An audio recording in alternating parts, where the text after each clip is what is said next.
But you're thinking about signing it, and what makes you want to stay with this Scotland team? First of all, it's credit to the players and my staff that get the results and the performances on the pitch that persuade my bosses to talk me into signing another 2 years onto the contract. It's always nice when your work is recognised. I think it's good that the people above me, my bosses, understand what we're trying to do. And I think for the players, I've always sort of preached continuity of squad selection, continuity. And if that involves me a little bit, then that's great. We can all be moving forward together. But can I just put in a little caveat as well? I also understand modern football, and sometimes contracts can be a piece of paper that's not worth it, what they're written on. In terms of you being an international manager, we saw you at Kilmarnock before you took this job. What is it about international management that you like in terms of how it suits you? Keeps my wife happy. I don't know why, but she likes having me around the house a little bit more than if you're in a full-time job. It's a job, if you'd asked me a 9-month, 12-month into the job, whether I'd be doing an international manager and signing, this is my second extension, whether I'd be signing a second extension, I'd have laughed at you, because I couldn't quite get my head around the nuances of the job, and it is a different job. I've settled better into the role. And again, that's probably credit to the players, because they've allowed me to feel comfortable in the role. They've managed to get the results that's kept us moving in a forward direction. I think if you think qualification for Euro 2020 was good.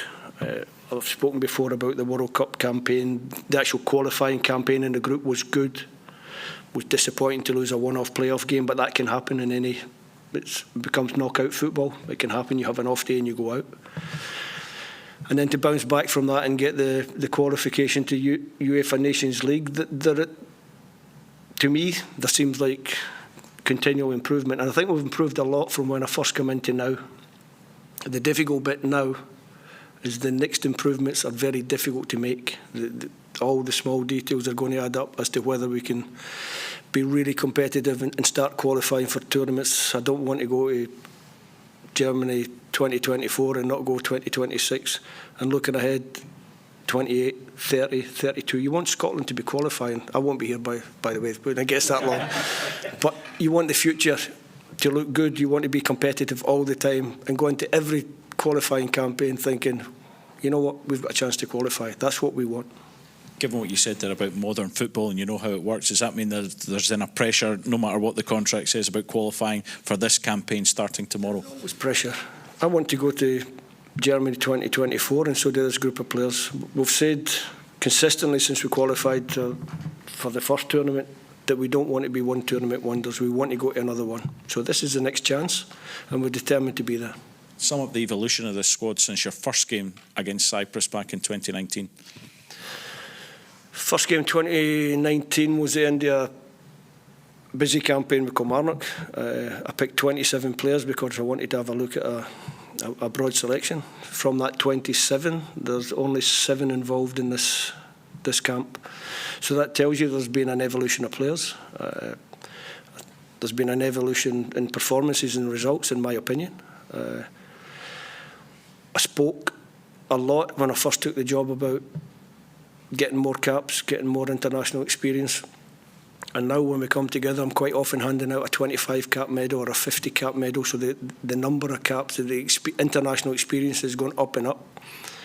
But it's also been really nice to show to the younger players that there's a pathway from the under-21s to the full squad. And I think we've got a good balance between young and experienced, which is why I speak about the future tournaments, because the younger ones that are in, and some of them are in the squad, maybe don't get enough minutes, maybe feel that they're not getting enough minutes because the experienced boys are doing so well. But they're the future, and the more camps they're around, the more trips they make, the more games they're involved in, the more minutes they get on the pitch. Hopefully a bright future as well. Steve, you turned the fortunes of Kilmarnock around, and you've done very similar things with the Scottish national team. Is there one thing though that when you came into the job 4 years ago that you said, I have to change this or it's not going to work? Not really. Not really, because when I came into the job, I didn't know what to expect. I'd always been a club manager or a club coach. I'd always worked in the club environment. I didn't even have that much international experience as a player, although I'd been in some squads, but probably not enough to sit and analyse what you needed to be in as an international manager. So always with an open mind. Obviously, you look at the personnel you've got, you decide different ways to play. You try to fit the players into a system that you feel will be comfortable for them. I try always to, not even so much continuity of selection, but continuity of message. Whether you play whatever system you play, it doesn't matter what system you play, the core messages are always the same. This is how we play. We're Scotland. This is what we look from these games. Andy spoke about how players are now keen to come and join up with the squad, whether they're playing or not, and that wasn't always the case. Was there a mindset change that you had to try and get through to the players that coming to be with Scotland for a week or 10 days can be good for them, maybe not on the pitch even, but for their mental status and being part of this group? I think there's a process, really. Obviously, if you're winning matches, everybody's a little bit happier. But you also want them to come away and feel that they're in a good environment. So you have to work out the best way to approach the week or the 4 days or whatever the campaign is, whatever 10 days. So you're trying to get it balanced so they come here, they don't feel as though they're wasting time sitting around, lying around. You're trying to give them good messages in training. You try to make the meetings interesting, so that they know they're getting good messages, and they're very receptive. I've got to say that maybe I get a little bit of credit for bringing that squad together, but the players, the ones that I'm selecting consistently, they bring themselves together. They bring so you make 2 or 3 changes round the outside all the time. There's different faces. Dominic Hyam's come into this camp. Angus Gunn's come into this camp. And it looks to me, although I don't spend an awful lot of time with the players in their company because I make them a little bit nervous, I think. Wonder why. They look as though they've already integrated themselves into the group, and they look as though they're comfortable. No matter, I look around the dining room quite a lot to see who's sitting with who, and it's not always the same group of players that sit together. They just mix up, always, constantly. Different people sitting with different people, which tells you that they enjoy each other's company. Steve, you said that 12, 18 months into the job, you perhaps wouldn't have seen yourself signing a second extension. Why was that? Why? Because I'm excited to work with this group of players. Sorry, why at the point 12, 18 months were you not quite sure about the longer term? Because I enjoyed being a club coach, and I hadn't quite got my head around the difference that there was to being an international manager, where you have a lot of downtime, you have a lot of time to think. In a club environment, you're just working. Sometimes you don't take time to think. I had a lot of time to think about different things, and sometimes I was confusing myself. I was thinking too much, overthinking. I ended up giving myself issues. So it was just a matter of getting used to the job, Ronnie. How much have you grown as a coach in these 4 years, do you think? As a coach, I'm probably as good as I was before. I know my title's head coach, but as a manager, I think I'm probably better in terms of speaking to people away from the grass. One-to-ones, little 5-minute conversation here, little 5-minute conversation there. I think my presentations, how I put the points across, have improved. So as a coach, probably the same. I'm not titled as a manager, but as a person-to-person coach, better. Steve, can I ask you about Lesser Hampden this week and the facilities there, and John's comments earlier on this week about Oriam? What's your thoughts on those, and will you be expecting to go back to Oriam later this year, possibly? First of all, I think to speak about and I think this was the point John was trying to make, was how good it felt to be in the facilities at Lesser Hampden, because they're really top class, and obviously we're the first group to get on that pitch and train on it, and they've invested a lot of money in it. So So I think in his own way, and I love John to bits, in his own way he was trying to put across how good the facility was. Now it might have come across a little bit negative going the other way, but that's not fair, because Orion was good to us. I've got some really good memories of working there, and it's just a matter of investment, where Queen's Park have always put a bit of money in there. Orion do try to improve the facilities. They do try to improve the facilities. The one about the slippy pitch. In Scotland, when you come to March, you're coming out of winter, the pitch can be tricky. We asked Orion to get the growing lights. They did. They improved the pitch. They did well. In November, you can have the same. It can happen. It can happen. And the reason we first, Graham Jones and myself first started looking for a different facility was we couldn't get the hotel booked with the required number of rooms for this camp and the June camp. So we looked. Queen's Park made a fantastic offer to us, and we're happy to be there. Back at Orion, though. That's not for me to decide. That's something that we've got to look at after these two camps. We see how we go on that one, and then we decide. Can I ask your thoughts on Cyprus first of all, and then Spain? These two games, how crucial are they to set off a campaign in a good step? It's been a while since we had a good start in a European qualifying campaign. I think somebody said it was 2006 since the last time we won an opening qualifier. So I've mentioned that. I think it's always good to get off to a fast start. Cyprus are a good team. I know Tamuri Kisbaya, their coach. I worked with Tamuri at Newcastle. His teams are always good, well organised. They had a good result. Last friendly game they played, they went to Israel and won 3-2. We know how difficult it is to go there. So we expect a tough game. The two games we played against them in the last qualifying campaign was a last-minute goal to win here 2-1. It was a 2-1 victory in Cyprus. And I remember the last 10 minutes, we were hanging on.